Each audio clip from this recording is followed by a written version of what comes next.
Au nom du Père et du Fils et du Saint-Esprit. Amen.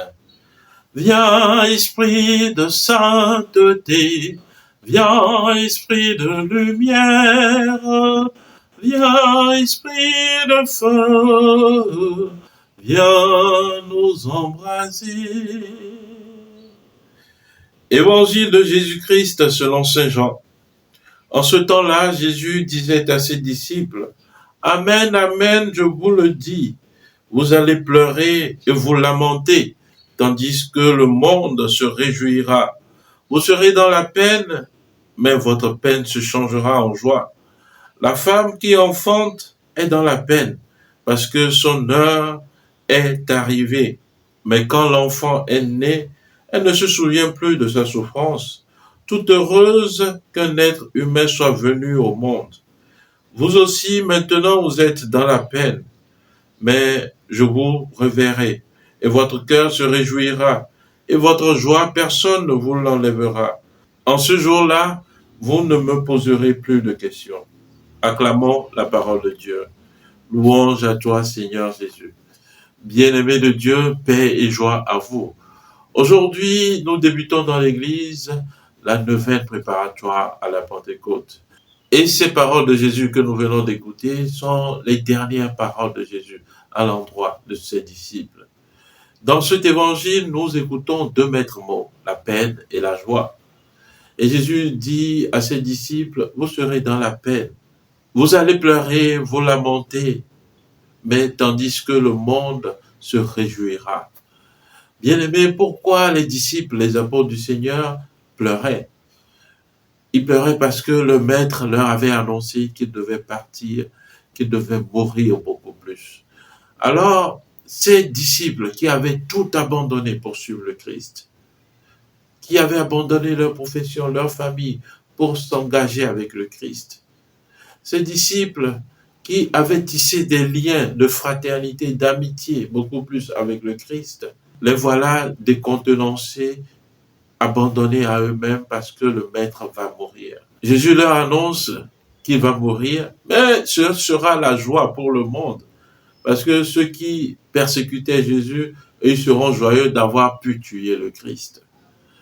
Cette situation se présente tant soit peu dans nos vies, nous en tant que chrétiens aujourd'hui.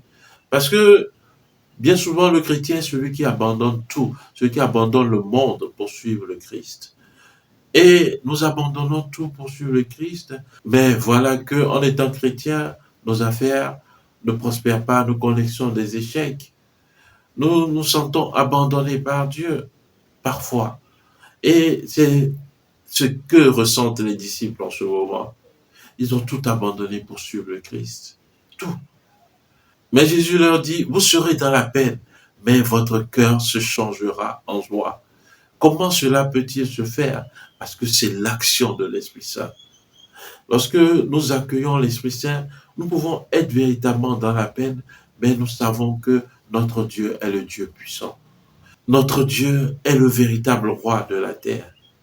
Alors nous ne craignons pas, peu importe les épreuves, nous sommes joyeux. Et cette joie d'appartenir au Christ et à son évangile jamais ne nous quittera. Et c'est ce qui est arrivé aux apôtres, à Pierre, à Paul, à tous les apôtres. Vous voyez qu'ils ont été persécutés, frappés, tués. Mais la joie d'appartenir à l'Esprit Saint n'a jamais quitté cette communauté. Bien-aimés, en ce premier jour de la neuvaine de la Pentecôte, c'est ce que nous souhaitons pour nous également. La joie de l'Esprit Saint. La joie en tout temps d'appartenir au Christ. La joie d'être des chrétiens. Saint Paul nous dit dans la deuxième lettre aux Corinthiens, chapitre 4, verset 8 et suivant, « En toutes circonstances, nous sommes dans la détresse, mais sans être angoissés. Nous sommes déconcertés, mais non désemparés. Nous sommes pourchassés, mais non pas abandonnés. Terrassés, mais non pas anéantis. Toujours nous portons dans notre corps la mort de Jésus, afin que la vie de Jésus, elle aussi, soit manifestée dans notre corps. » Bien-aimés, c'est ce que nous souhaitons pour vous, la joie d'appartenir à l'Esprit Saint, pourchassés, mais non pas anéantis. Peu importe ce que le monde fera, il dira de nous, nous savons que nous avons un défenseur. Et Jésus l'a dit dans ces derniers jours, nous avons un défenseur, un paraclet, et ce n'est que l'Esprit Saint. Nous demandons au Seigneur aujourd'hui la joie de l'Esprit Saint, que se manifeste pour nous le paraclet, qu'il nous défende dans nos tribulations, maintenant et toujours. Amen. Prions le Seigneur. Seigneur Dieu, dans la résurrection du Christ, tu nous recrées pour la vie éternelle. Dirige nos regards vers celui qui siège à ta droite, l'auteur de notre salut. Ainsi, le jour où notre Sauveur viendra en majesté, ceux que tu as fait renaître par le baptême seront revêtus de l'immortalité bienheureuse. Par Jésus-Christ, ton Fils, notre Seigneur, qui vit et règne avec toi dans l'unité du Saint-Esprit, Dieu pour les siècles des siècles. Amen. Et que Dieu Tout-Puissant vous bénisse, le Père, et le Fils, et le Saint-Esprit. Amen. Bonne journée de prière et de travail. Nous nous retrouvons ce soir à 21h30 GMT pour débuter ensemble notre marche vers la Pentecôte.